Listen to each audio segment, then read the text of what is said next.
কাঁঠালের বিচি আলু দিয়ে এই মাছগুলো ঝোল, মাছগুলো না কাতলা মাছ, ধনে জিরে আদা কাঁচা পাকা লঙ্কা,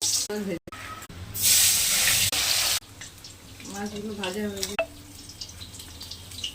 তেলে একটু জিরে, একটা শুকনো লঙ্কা, কাঁঠালের বিচিটা অল্প করে সিদ্ধ করে রেখেছিলাম, লবণ দিলাম, হলুদ দিলাম, আটা দিয়ে দিলাম, লঙ্কা জিরে ধনে আদা, একটু চিনি দিলাম, জল দিয়ে দিলাম, কষানো হয়ে গেছে। কাঁঠালের বিচিগুলো ভাজাগুলো দিয়ে দিলাম, ফুটাবো মাছ দিয়ে। আলু কাঁঠালের বীজ দিয়ে তেলাপিয়া মাছের ঝোল হয়ে গেছে।